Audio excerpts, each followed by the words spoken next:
Okay, so this is a simple website that was generated by ChatGPT.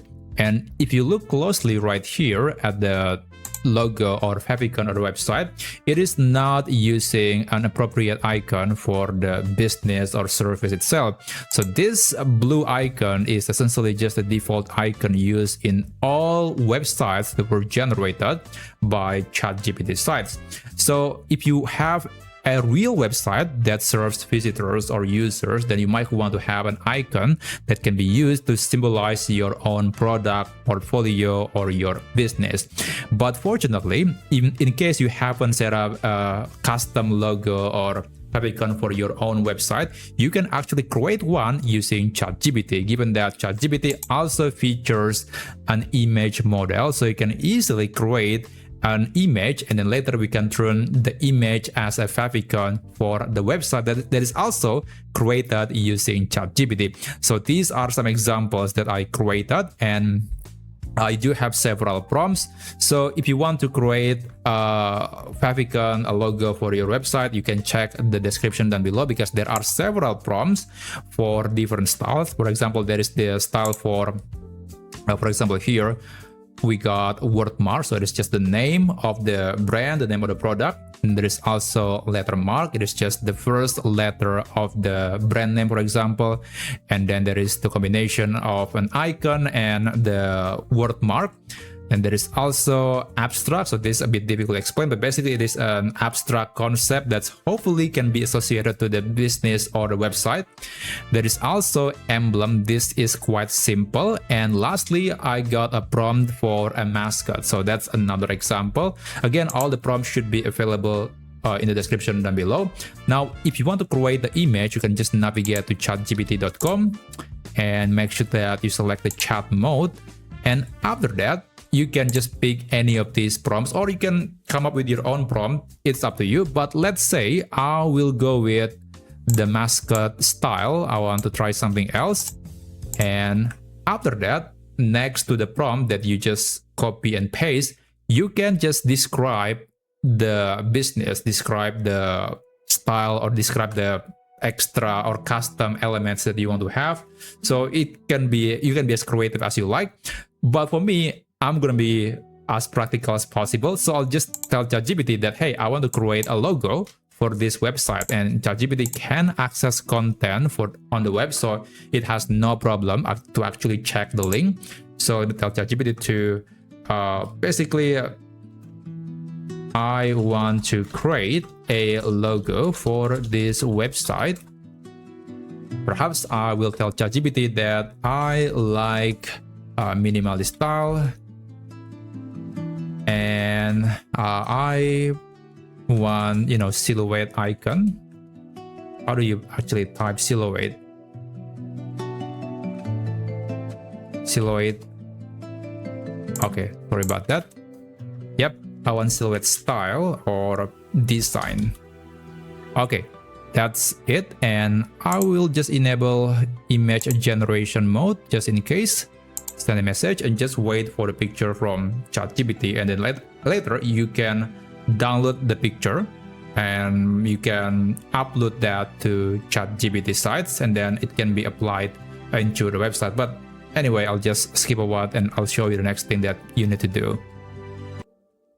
Okay, so just like most AI interactions, it's not exactly just one prompt and done, because I actually made some modifications using some natural language. And as you can see, I got several variations. And I think I'm gonna go with this one with a golden background. Now, another tip if you want to create a favicon for your website is to make sure that it is not too small. It is not it doesn't contain any element that is too small to be seen, because favicon is going to be very, very small. So ideally, you don't want to have any text like this. So I think I'll just focus the attention on the icon or the character itself. And that's why I decided to not have this text on the logo on the favicon, but perhaps a logo like this can still be useful for perhaps a social media page, or you can use it somewhere else that is usually bigger when it comes to the size. So it has no issue to be perfectly recognizable or readable. Okay, I'll just download this logo. And okay, so I got the logo on my computer. Now let's go back to ChatGPT. I actually have created a website using ChatGPT sites, so I'll just navigate to that section. ChatGPT sites. Okay, it's here. I'm going to open it. So when you open it, it would automatically give you the opportunity to edit the website. So that's the default page, I suppose. Though you can also just click on this three dot icon and then click edit. It is basically the same thing.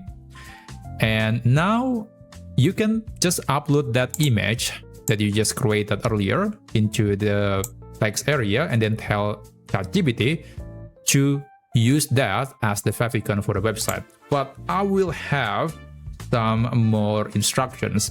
So basically, I want you to use this picture as the favicon for the website, but I want you to make it smaller, so it is not going to be burdening the load time of the website. You can make the resolution to be 128 pixels, and I want a WebP format, and also I want you to add some rounded corners to the favicon. And after that, you can deploy the website. Okay, so this is my prompt. Let me just verify everything. Okay, it's just I want the picture to be used as a favicon, and also I want the size to be quite small at 128 pixels, and I want the WebP format, which is actually quite a really good format if you want to make the image to be quite small. And I want to apply some rounded corners to the favicon. Okay, and after that, don't forget to deploy the website. Okay, looks good. Let me just send the message and just wait for the result. Okay, so it took almost 5 minutes, but it is done. So let me just click the preview. And as you can see, so I got the new version of the icon. It is tiny, but I can still tell that it is definitely still resemble the original or the bigger picture. And of course, it is also always a good idea to use the logo or the same favicon for your other brand accounts like social media or some other pages. So at least now you have the bigger and then the smaller version of the same logo or picture that you can use for your website, for your business, etc. So yeah, again, all the prompts should be available in the description down below. And by the way, if you're curious on how you can create this dithering effect, I actually have made a video on how you can turn any video into this dithering effect that is later you can apply to a website using only AI. In fact, you only need one prompt. That's really cool. So you can check the tutorial on my previous video, and I'm going to put the link of this video in the description down below in case you are interested. But anyway, thanks for watching, and I'll see you on my next video.